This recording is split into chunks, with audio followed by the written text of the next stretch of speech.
Dr. Velasquez, thank you for coming on the podcast. Hey, Brody, thanks. Great to be here. Super excited. You got a great show, and man, let's share some knowledge. I can't wait. I can't wait because I'm a stress reduction specialist, and I can't think of anything or very few things that are more stressful than what you specialize in, which is boxing and brain performance.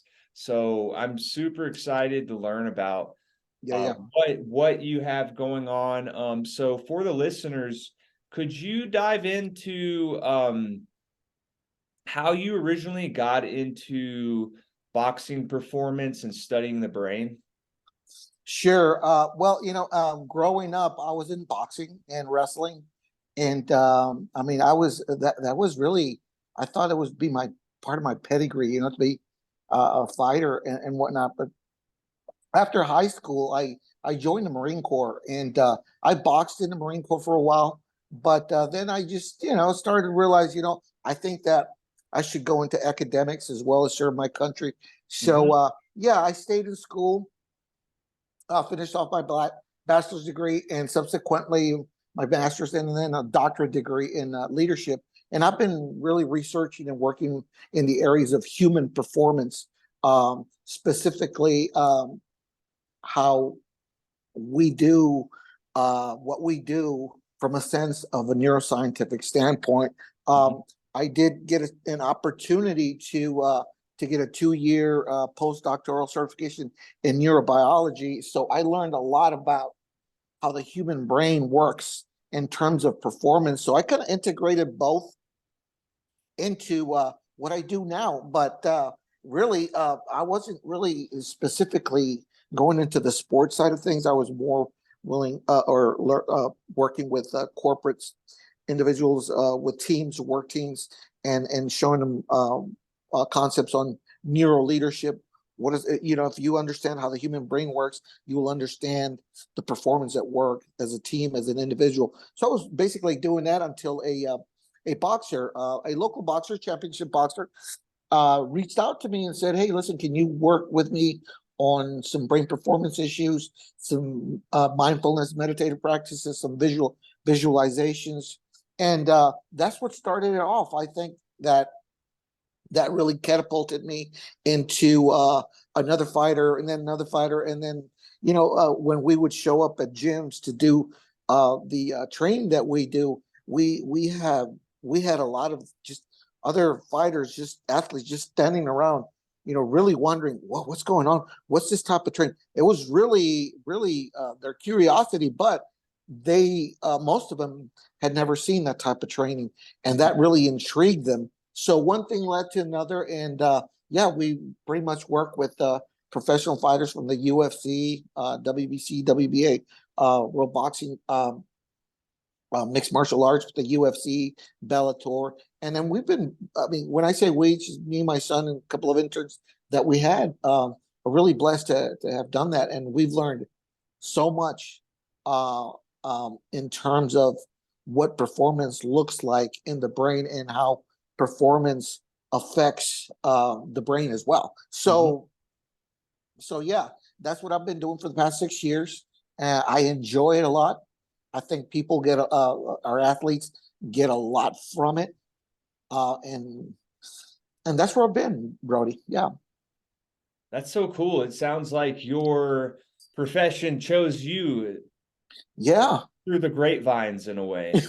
Yeah, absolutely. It happens that it sometimes happens that way, that the universe seems to kind of like put things in order. And there was a time in my life where everything felt like it's not going right. Everything's collapsing, almost sort of like this digital pixelation of the screen is just crumbling down. But it was something else, something more powerful was emerging. You know what I'm saying? And that's what the past 6 years have felt like. And it's still pixelating. It's still forming and taking shape. We're very much specialized in a very niche combat sport, neurocognitive performance efficiencies.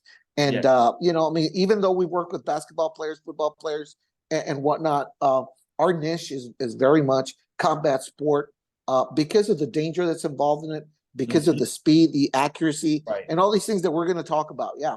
Yeah, and that's why I'm super excited to ask you first and foremost, with stress in boxers, and their emotions, how do you teach your clients how to remain composed during such a really what I would say is fight in the fight, flight, freeze Right. response? How do you teach them to like maintain their emotional and mental composure in those states? Yeah, I think I mean that's such a super question that really affects so many people, not only in fight sports, combat sports, but in everyday life. Mhm. There's a lot of stressors. We live in a very uncertain time. There's a lot of uncertainties. This is an uncertain environment. So people that are mentally strong can handle those uncertainties. They get comfortable with being uncomfortable. They can control what things that they can't control. They don't worry too much about. But what's Mhm. within their control, that's what's important, right? So let's backtrack just a little bit further to set up a foundation for that very same thing, very same question that you asked. First of all, when we start to work with a fighter or with an athlete, we do an assessment. And this assessment is based out of commonalities that we've seen in professional fighters, professional sport athletes. And these are the neural visual and brain processing speed, Mhm. um, sequential visual acuity, what you see, 80% of our sensory perceptions is visual in nature. We test for we assess the hand and eye coordination, peripheral visual acuity, near far focus, split attention, cognitive flexibility, which is task switching, and and what we do that's very important that leads to your question is we use EEG technology to measure how their ability to quiet their mind. That's so important because you could practice meditation, but if you really don't see it visually, and if we don't capture those brain waves and have those metrics, you really don't know when you're reaching those alpha theta states Mhm. of a calm mind. So you need to have that. So we part of the process, part of our protocols is that we show our fighters with the technology. Listen, during the first 5 minutes, this is what your brain was doing. These are the frequencies that you were and they can relate to. Okay, the first 5 minutes, I was thinking about what I'm going to do tomorrow, and I was thinking about uh, the last training we had, where I was thinking. So they can correlate their thought process, their feeling. I mean, this is an embodied brain, right? It's not separate from the body. So Right. the body informs the brain, and it's a vice versa conversation that takes place. So that's important. So when they feel those stressors, okay, they can quiet their mind and they can associate what that quiet means to them. Mm. Listen, we all have unique brains. We all do things differently. Okay, so really the quality um, of our internal conversations, okay, is really dictated by your ability to to do that. Because we habitually hold in our imagination these thoughts and fighters need to have a very selective memory. Okay, Mm. letting go of what we call it. Leave losses in the cage. Let Okay, it go. let it go. Fail quick, learn quicker, and leave losses in the cage.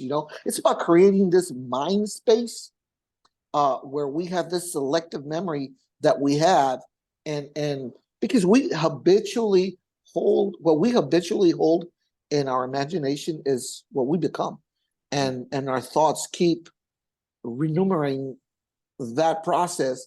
And the other part is that accepting that we're not perfect, but that we're good enough right now, and this is what it feels like. Okay. um So when they get into that cage or that boxing ring, they know that what they're feeling and this pain and this torture and this, cardio and this breathing hard, this lung expansion, this muscle fatigue, um, that uncomfortability is, that's what it feels like to be on the road to a champion. And they get comfortable with that. So all that is, all these embodiment feelings um, come together, and you have that quality of internal conversation, with yourself. And then you learn to quiet your mind about that. And listen, if it's a championship fight, that's 5 minutes, 5 rounds. That's 25 minutes of absolute focus. Yeah. And in between, you have a minute to rest, take a break, take some coaching, to breathe, to regain your composure. But most importantly, is quiet your mind. So if you can quiet your mind within 1 minute, they know what it feels like, because we've measured it, and they've learned, the brain learns that I got 1 minute, I got 60 seconds to quiet my mind, and it does it quick. And that's what we want. I think that relieves so much of the tension. Because if the brain is in high anxiety mode, stressors, it's in the fight, it affects the muscles, it affects the limbs, it affects your body coordination. You're tensed up, you hesitate. And so one small hesitation in a fight, and it's over. So we work with all these metrics that we measure. We work with milliseconds. Okay. Yeah. For example, we had this. We're training with a Mongolian fighter. He fights in the UFC, and his peripheral vision at the beginning stage was around his peripheral vision with the reaction time was he was landing at about 0.616 of a millisecond. Okay. So after his training and week training, he was down to like in the 300 milliseconds. That is just super fast. And again, those are the metrics that really are very important. But when it comes down to calming the mind, um, again, we look at metrics. They know how it feels. The quality of their internal conversation is there. They know how it feels, so they could quickly associate it. I think a lot of people don't understand really that how powerful the brain is. Oh yeah. It is just ever evolving, and rewiring itself to the experiences, whether internal, external, and it never reaches an ending point. It's infinite, and I think a lot of people should harness that power that we have, and really awaken that that superpower that we have, with this beautiful, marvelous thing that has just a mosaic, a beautiful mosaic of neural transformations, and which really can literally change anyone's life. Very well said. Neuroplasticity, the idea of knowing that my brain changes on a day-to-day basis or moment-to-moment basis, actually, Yeah. it helped change my life, because I went from severe brain trauma, epilepsy, and all of these Yeah. dysfunctionalities. Right. I couldn't hardly speak maybe 7 years ago very confluently. Wow. Now it's all in the brain, Yeah. being able to Wow. change that. So Wow. I would love to ask you Fascinating. about some of the strategies that I did some research on you that you perform, starting with what randomized sensory stimuli is and how that applies to performance. Yeah, it's a beautiful question. We live everyday lives with habitual patterns. The basal ganglia, a group of neuron networks in the midbrain, is in charge of getting our habits formed. Could you imagine if we had to learn every day how to brush our teeth, how to comb our hair, how to drive to work? These are all things that are really go into this basal ganglia, and you don't have to relearn them. Okay, so that's important. So when you start a sport and you've been at it since you learned to walk, um, this basal ganglia and your neural networks are so much refined to that, and over a period of time they keep evolving, right? And I use the word evolving and unfolding, but really what we're talking about is neural transformations and neural connections that are in the billions, probably quadrillions, right? So that's important. And so when we talk about the brain knows what it knows. Mm-hmm. And so if it doesn't know, it will acquire the neural networks that are associated with that, and goes through a process of protein synthesis through the hippocampus, through the dendrite gyrus, where episodic memories are processed to non-overlapping representations. In other words, this is not the same episode. Would you imagine if something was wrong in that area of the brain that we couldn't, discriminate episodes? That episode was the same. So that happens sometimes. There really doesn't need to be a problem with that, but because the brain is so economical, it uses 20% of the body's energy. So it's a power plant. It sucks up energy. And the way it minimizes that is that, and one of the things is the basal ganglia does is that it doesn't require too much energy to brush your teeth no more, to learn it, because it's set. So that's important. And the reason it's important is because our brains are pattern making machines. They identify patterns because of what it knows, because of the experiences. They're embedded in these neural networks. So patterns, recognizing patterns is very important, right? That way we don't get fooled again, or we don't get tricked again into a situation. But in combat sports, that's very important. A lot of fighters know that. A lot of fighters know that if you catch on to my patterns, okay, I'm going to set you up. Okay. Right. So that's the trickery. So what's there to combat that? And that's randomized stimuli training. That we don't set for patterns. We might look for patterns. The brain does it automatically. It's wired to do that ever since we're growing up, right? So we teach them that the randomized issue is going to be based on how you react, and first how the information comes in, how it's getting edited, basically how it's managed in the brain, it's processed out into the motor cortex, down into the cerebellum. I love your post on the cerebellum. Thank you. Huge information right there. It's so important. It goes out to the cerebellum. The cerebellum is very intricate in what it does. It is about precision. It's about 1 inch in body movement, and it's not accurate. So when it goes out, it goes into the cerebellum, right? So out into the central nervous system, out into the limbs, and you move. And we talked about all this in milliseconds. So it's got to be like millisecond fast. So the random part of it, what the brain tries to do is, if it knows a pattern, it'll react quick. But if it doesn't know a pattern, it's trying to figure out a pattern automatically for you, because the brain is basically designed to make us survive the day, survive the round, survive the fight, survive life.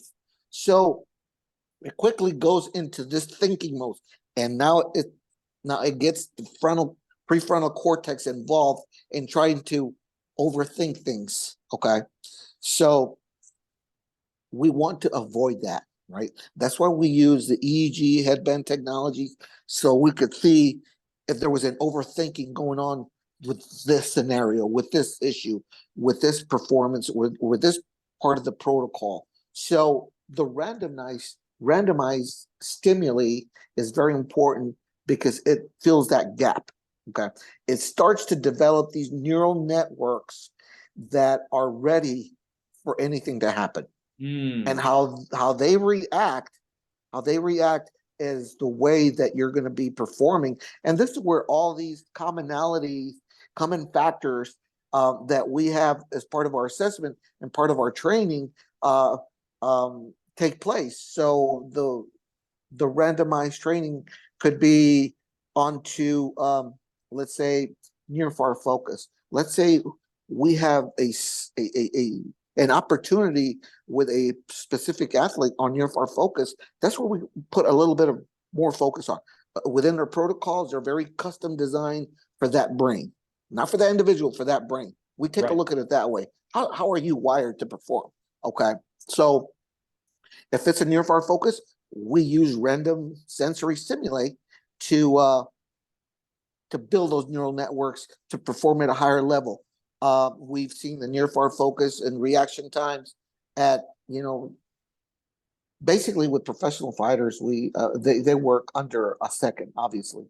But when we first start working with them, we'll see the randomized stimuli starting at 700 milliseconds, and we require that we improve at a minimum of every athlete by 50%. So if you're operating 50% better of what you started, let me tell you, that could be the difference from a win to a loss, from a championship belt to a non-championship belt to a loss, obviously. So that's what we do for random stimuli performance, and building those neural networks that serve that athlete to a higher performance. And one of the things that I want to mention is that it's not tangible, right?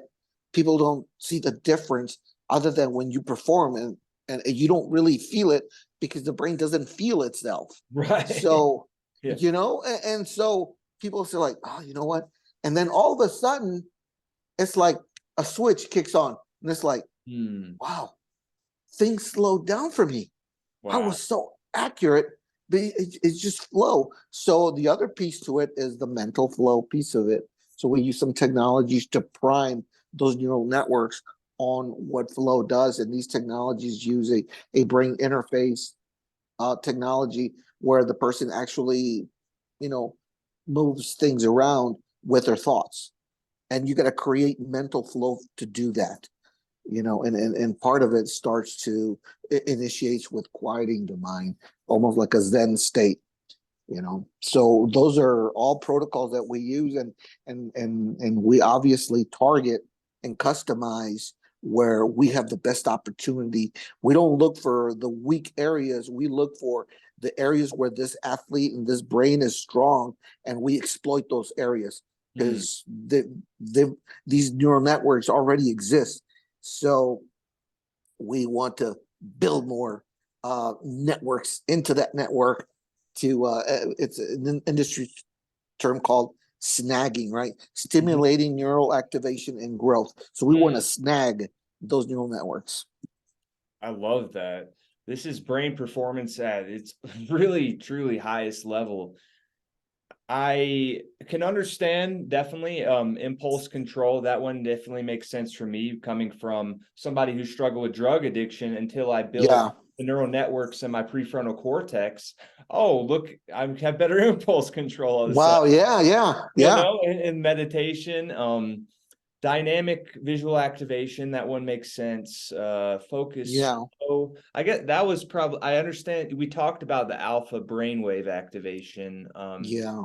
What about the focus flow continuity? That was Yeah, curious. and that's what we were talking about right here. Just touched up a little Yeah. bit on it. In order for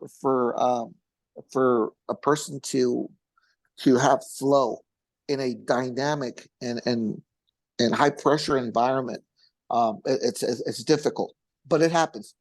Flow states have been talked about, for years. Right. Actors have talked about it, poets have talked, writers have talked about it. Uh, uh, uh, Musicians have talked about this Mhm. flow state where something almost takes them over, and they perform like they've never performed before. Right. And that is what I talk about, this mental flow continuity. Because in order to focus on something, you have to develop the neural networks to concentrate, to pay attention, to focus on it. Anybody can focus on anything. Right. I mean, like a common practice, I grab a rose and I start looking at all the features, the color, the texture, the smell. You're focusing. you're training your brain, you're developing neural networks on how to focus on something. But how long can you focus? So if Mm. I grab the flower and I have a guy punching me and interrupting my flow, I'm not going to focus too well. So, what do?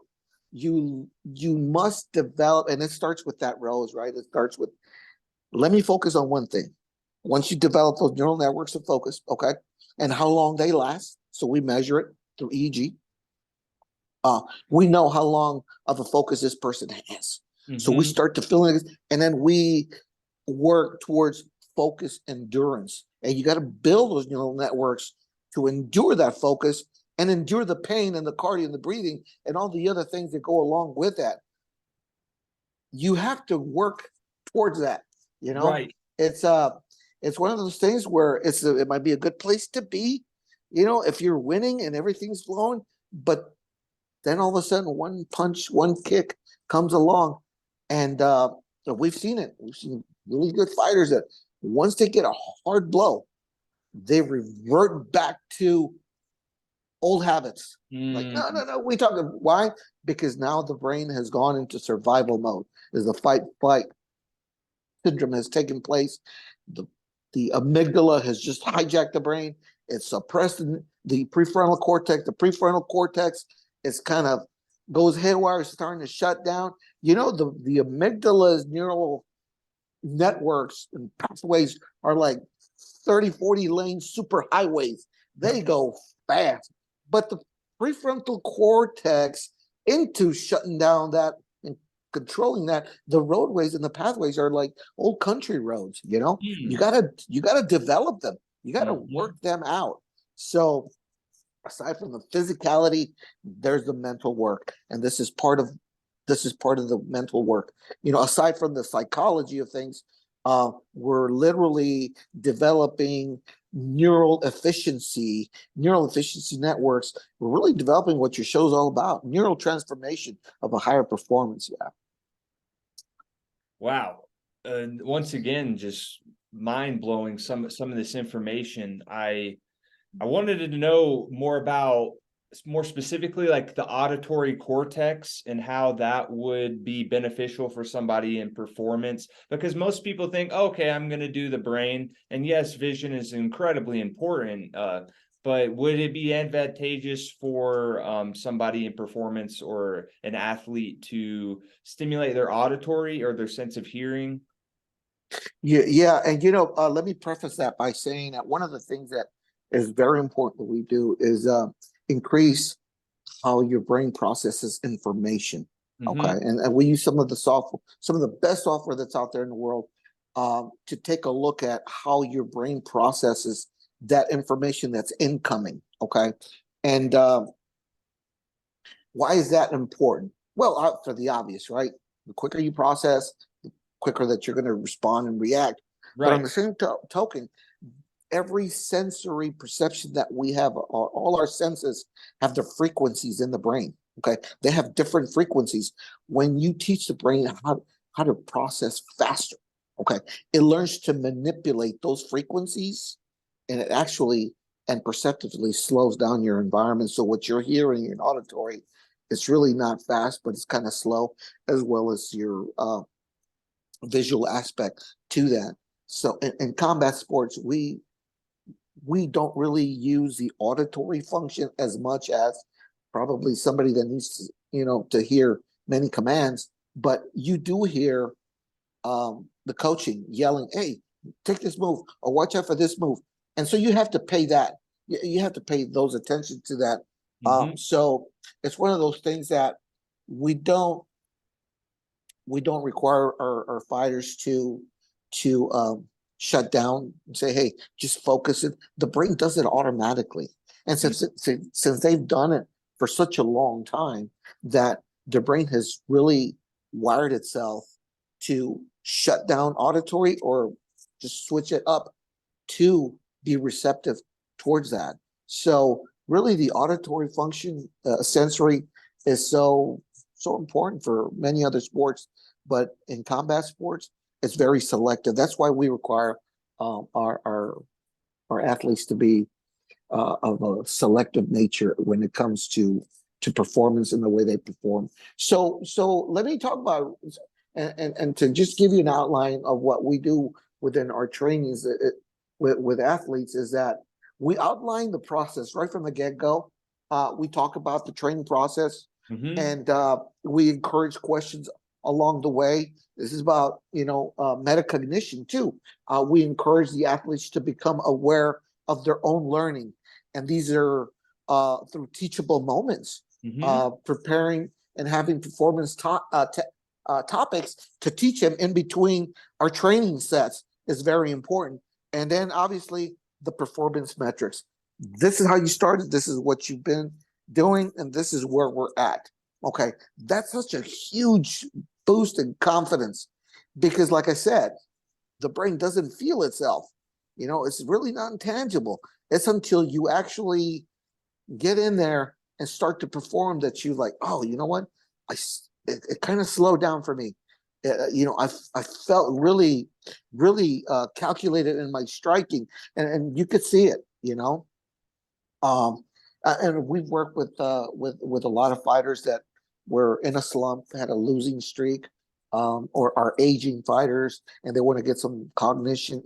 Hey, concussions, traumatic brain injuries is Mm-hmm. so real, and most of one of the things that's important here for combat sports is that most concussions happen during sparring, during training.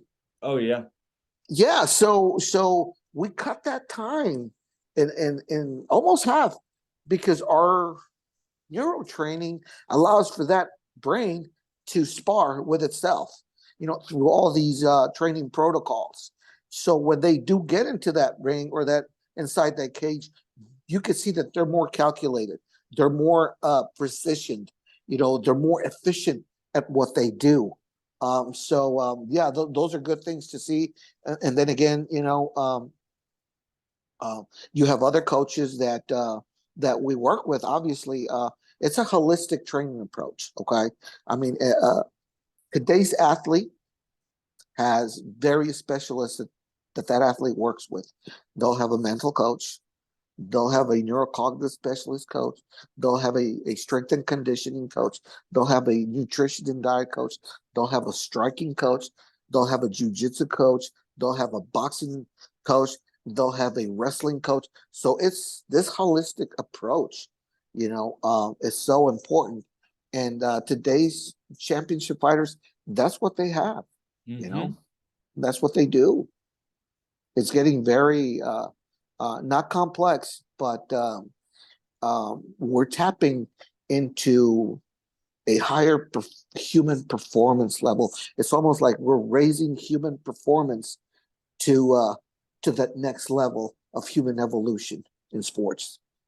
I love that. I love that. In what would be a typical concussion protocol for one of your box or one of your fighters afterwards? Yeah, so our we don't really specialize in concussions.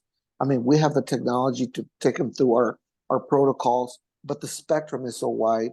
You Yeah. know, concussions. I mean, concussion specialists have such a mosaic and a plethora of treatment modalities that they all follow. But really, concussion affects any part of life, any part of your brain. It depends where that injury may be of those faculties that are associated with that part of the brain or that brain region. You know, must be addressed and the therapies and whatnot. So yeah, Right. the one of the softwares that we use by NeuroTracker is used widely by concussion specialists, and it seems to there's various studies on it, and it seems to work very well for us. I have just accolades for them. It just performs astronomically well for us. That's fantastic.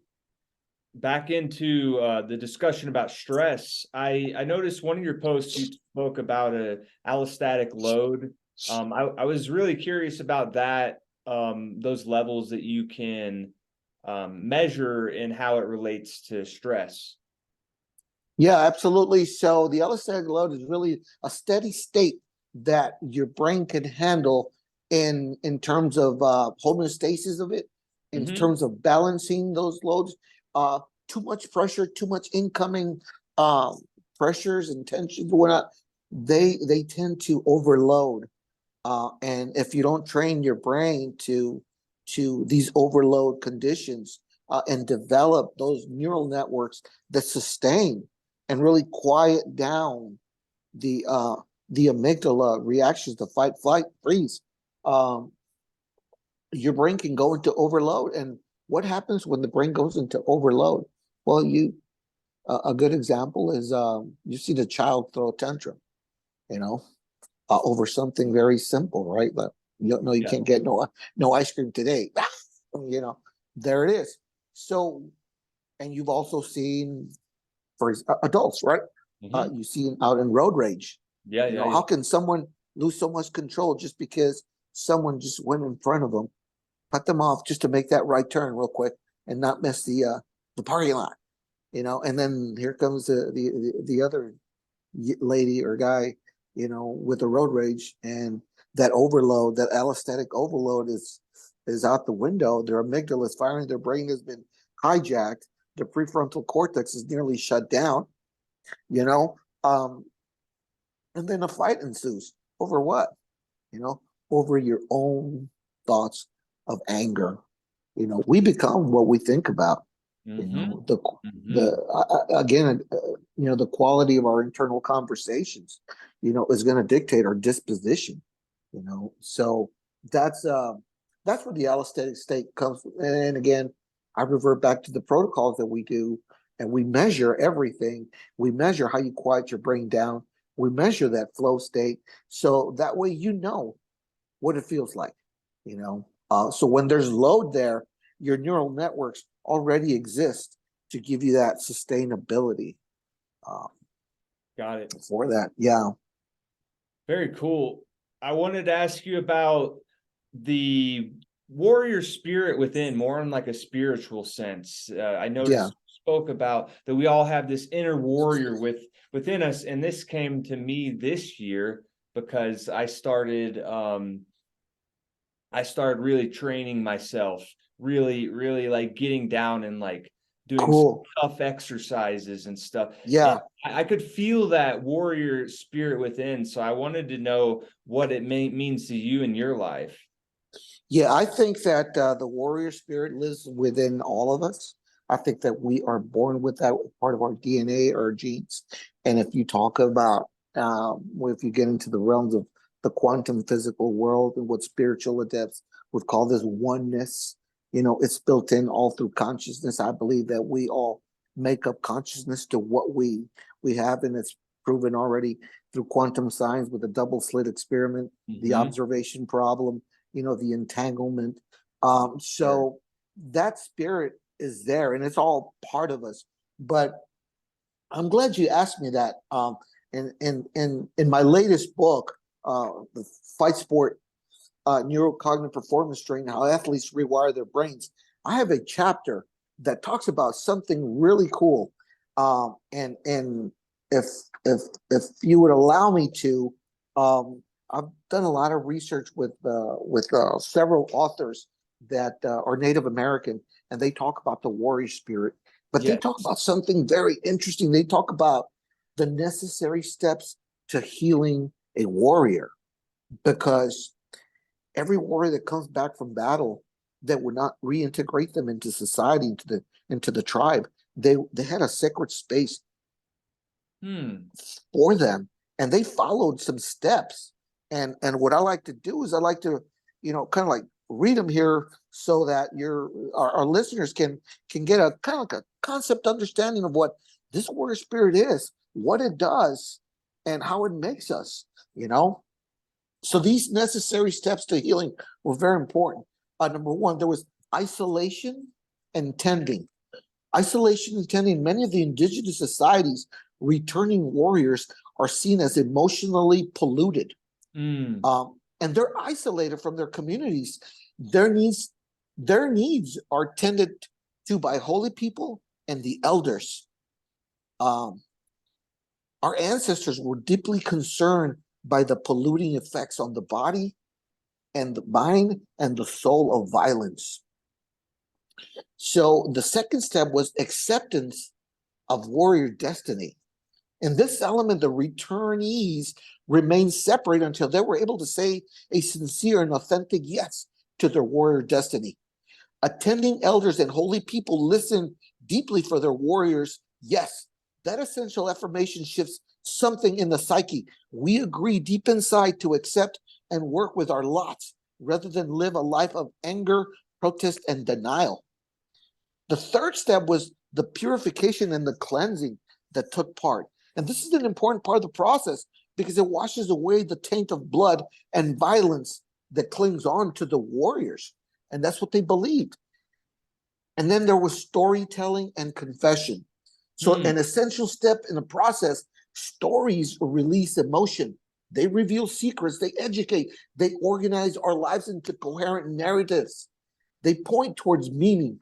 In the story, we transform from victims to heroes and heroines. Stories transform events from personal history into community mythology. And aren't organizations like the UFC, the WA, and all these fight sport organizations built from the individual's war stories, their rematches, their trilogies? These become their culture, their culture's warrior mythology. So storytelling asserts a necessary step in restoration. And then there was restitution in the community. And this works both ways. The community needs to take up the burden and the pain, while the warrior is forgiven and healed from private suffering. Because these warriors serve under a mandate from their society, many traditional societies practice a ritual whereby responsibility for damage, destruction, and even death is formally transferred from the warrior to the community. In this way, the burden of guilt is lifted from the soldiers of that returning war veteran, that warrior. And the last one was initiation. Here, I'm going to quote John Fisher saying, a veteran does not become a warrior simply by going to war. A veteran becomes a warrior when he or she has been set right with life. And look at all the American, our fighting heroes and returning veterans that just suffer through mental illnesses, and they're either coming back from Afghanistan, Iraq, or whatever the conflict was, and they just release them back to the family, back to society, and they're not doing. Most of them don't do quite well. There's some readjustments, so that's why I was peculiarly interested in these stories of ancient warrior stories of healing the warrior, because it's so important that we take into consideration what we do as warriors, as having that warrior spirit, that there's some restoration and recovery. And if you accept those qualities within yourself, I think that you're in a good step of unfolding. Wow, that so much wisdom there. Thank you so much for sharing that, because amazing wisdom there. And if you could repeat the steps one more times for myself and the listeners, like what would the steps process be? Yeah, and what I'll do is just send me your address, your mailing address, so I can send you a limited copy of my book.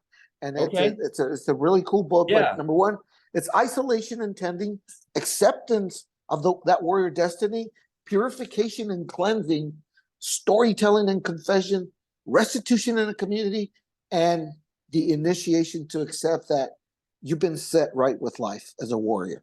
Beautiful, beautiful. Thank you. Yeah, those steps. I think people from all walks of life can benefit from that. Yes. And all benefits, all different walks of life can benefit from knowing about brain performance. And that's basically it, doctor. I just wanted to end the conversation with maybe like a few rapid fire type of questions that I had curiosity about. What's your thoughts about the sense of smell and how that affects performance? Sure, absolutely. I mean, the sense of smell, the sensory. I mean, that smell. I mean, well, I've actually uh, have a very good friend of mine that she and her husband. He's a former Army soldier, retiree, and he had some brain traumatic injury problems and whatnot. And she's into the business of these scents, smelling scents and whatnot.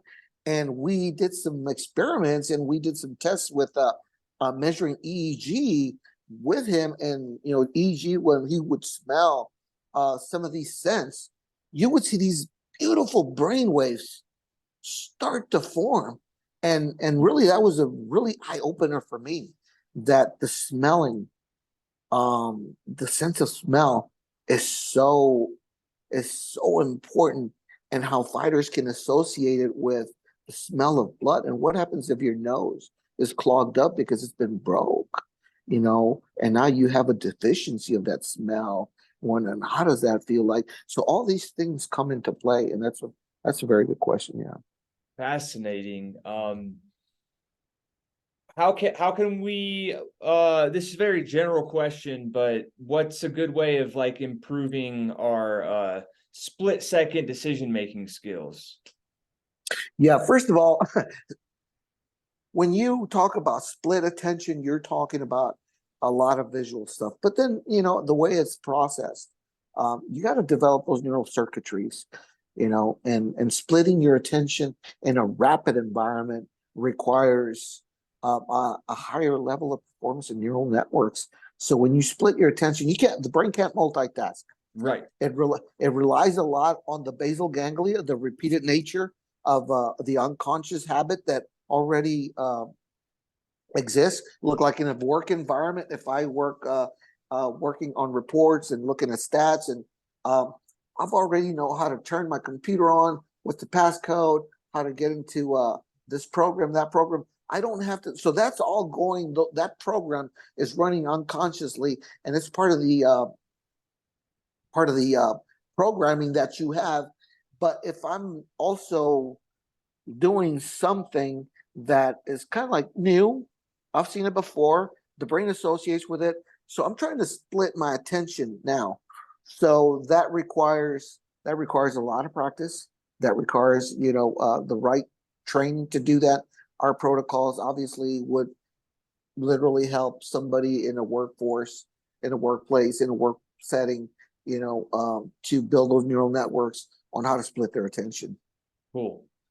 And as far as fear and performance anxiety go, what is just something that what is an activity we can practice to rapidly reduce fear? And because you know this stuff as coaching boxers and fighters.